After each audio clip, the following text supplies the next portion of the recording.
All right. How's it going, everyone? It is Thursday. We have finally got the blog post with the update for the 60-day plan. Now, this blog post is a bit shorter than I was expecting. I thought they would drop more details on the upcoming patch. With that being said, though, they did drop some details that I have already seen some people glossing over. So we're going to go ahead and cover this blog post and explain some of the things that I noticed people are glossing over. With that being said, though, the next patch is scheduled to go live September 17th. So, with that being said, if you guys are playing Helldivers till September 17th, that's great. But if you're looking for another game to play, check out Instant Gaming, the channel sponsor. I'm going to go live playing Space Marine 2 later today, so make sure you turn on notifications to come watch me play that. And then you could decide if you want to get this game, see if it lives up to the hype or not.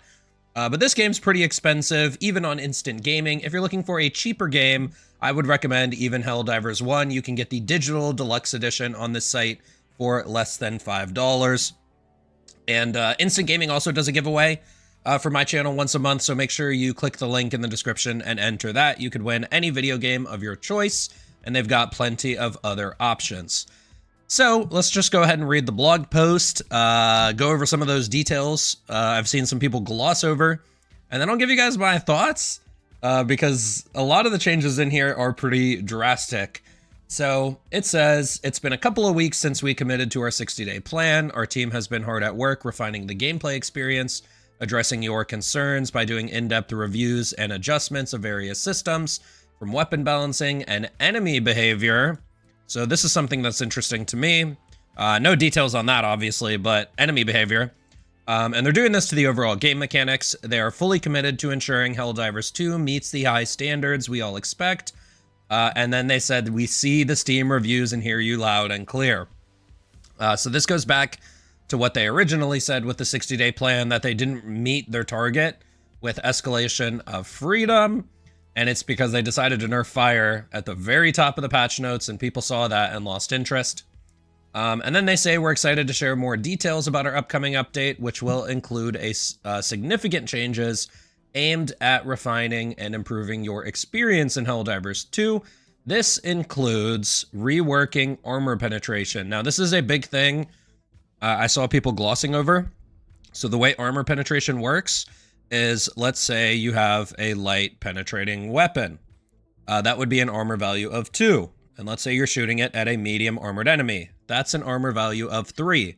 So obviously it won't go through that enemy. Now, the other thing about armor penetration, a lot of you guys know, let's say you're shooting that armor value 2 weapon, the light armored weapon, at a light armored enemy. You get a 50% reduced damage penalty for matching armor. So if they're reworking armor penetration, they can either change the penalty that you get for matching armor, or they could potentially change whether your bullet even goes through that enemy or not on higher armor. You know, maybe they could make it so you get a penalty for shooting higher armor, but now you get the full damage for matching armor. So that's something I saw some people glossing over because I haven't seen anyone talk about that. Next, they're reworking anti-tank weapons and enemy armor and health values. I highlighted this, that anti-tank weapons basically suck because of their low ammo and they don't one-shot a lot of the enemies. With that being said, though, I don't think these need to one-shot Bile Titans, although they likely will, but we'll see. Next, as a key part of the rework, we have done an initial balancing pass on over 30 weapons and stratagems. My opinion when it comes to this is I think everybody wanted this 30 weapons part. Like, of course, there's still some stratagems that are underused, but I think most people were focusing on primary weapons. Now, I've seen a big argument that they've done a lot of buffs, more buffs in previous patches to this game than nerfs. And I would go so far as to say that they've mainly improved support weapons and they've mainly improved stratagems, but primary weapons are what feels really bad.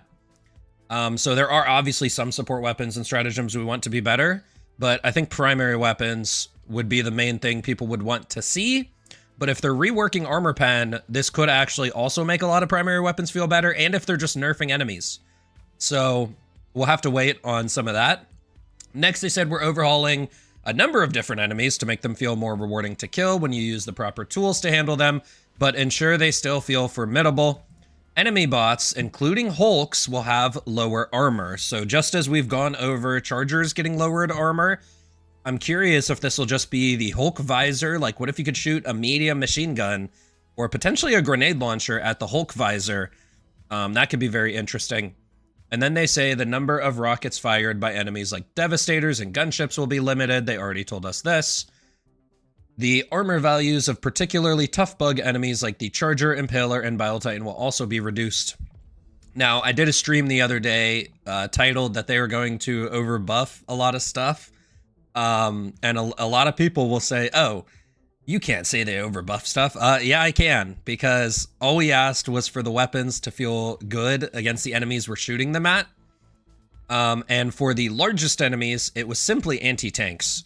But in the next section, weapons such as the autocannon, HMG, and anti-material rifle will be more effective. These are 3 weapons that are already pretty effective on the bot side. The autocannon's effective on the bug side. The heavy machine gun feels okay on the bug side. And these are already 3 weapons that I think were in a pretty decent spot.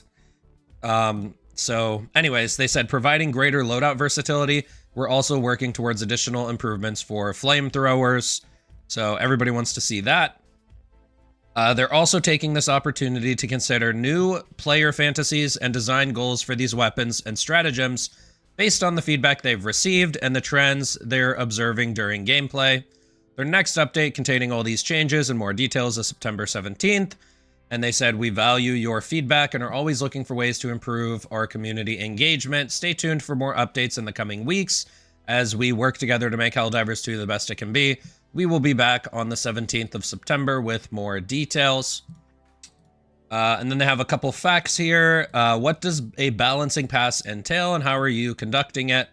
Their design team, led by Johan, analyzes player feedback, internal and external playtests, gameplay data, and the original design goals for each weapon and stratagem. This process allows them to identify discrepancies, such as weapons that are underperforming or overperforming, and make precise adjustments. The goal is to ensure that each weapon and stratagem feels powerful, responsive, and fun to use, while also fitting into the broader gameplay ecosystem. What about the beta testing you mentioned previously? They have conducted beta tests for the last 2 weekends. They're starting small to ensure everything runs smoothly before expanding. They have been a testbed for the program, and we intend to expand it in the future and invite a wider variety of testers to playtest our upcoming updates. It will take some time to get the infrastructure in order, but the intent is that these tests will find issues and missteps before they release them to the player base at large, providing a better experience for all players. And then the next update is the 17th. So, my thoughts on this is the feedback that I left specifically was that a lot of the breakpoints really only needed to be improved by 1.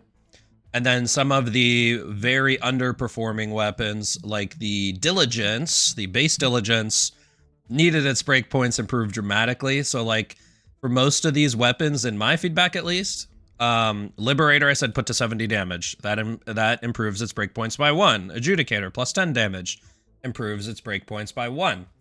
Now, alternatively, if they lower the armor penalty, that would also improve a lot of these breakpoints against the enemies they're meant to kill. And then, like I said, with the regular Diligence, 185 damage, because I truly think that this needs a massive damage buff to be viable as a single target weapon in a horde shooter. And so what I'll say is I will 100% try this update and just see if it's fun. Like, I'm not going to just bash this update before it comes out. Like, I'll criticize it, but I will 100% try it and see if the game's fun and see if the game is still challenging, because when it comes down to it, I think there's a lot of different ways they can make the game more challenging. One of those things is spawning a lot more enemies on higher difficulty, so maybe a lot more enemies can spawn or will spawn in this update. We will see, because a lot of people like to point out the back of the box how it said overpowered weapons, but it also said overwhelming odds. And that's where I would like this game to be, where the weapons kill the enemies. But there is such overwhelming odds and overwhelming amounts of enemies that the game is still challenging in that sense, and you need to use teamwork in that sense. So I'll definitely be looking for this patch to increase the amount of enemy spawns, because this patch in particular, there's a lot less enemies than there were last patch. And yeah, so I do feel like, so I was saying the other day that this patch will overbuff a lot of stuff, and they even mentioned lowering Hulk armor. When it comes to Hulks in particular, maybe they'll make the visor less armor, which might be a good change, because then you could shoot a medium machine gun at it, which would increase weapon diversity.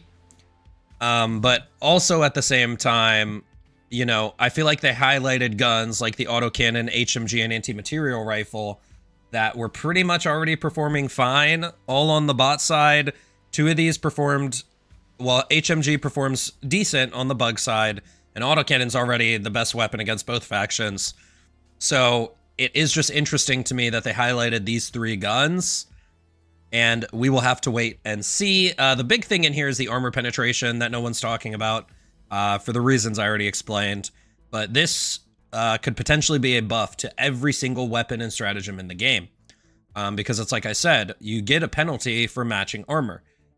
But if they lower that penalty, or they allow guns to just penetrate higher armor values with just a big penalty, so like if you could shoot a light penetrating weapon at a medium target, but it just doesn't do all the damage, that's a buff to all those weapons and all those stratagems. Like, for example, Cluster Bomb is Armor Pierce 3.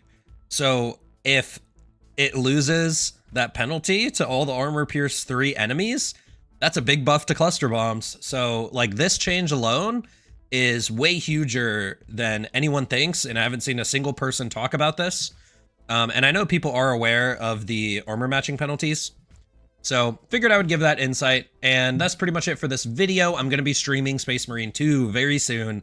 This game's going to be real fun. We're definitely playing this until the update, and then I'll come back for some Helldivers. So if you're interested in seeing some gameplay of this game and hanging out with the boys, just hit the notification bell. I'll be live later today.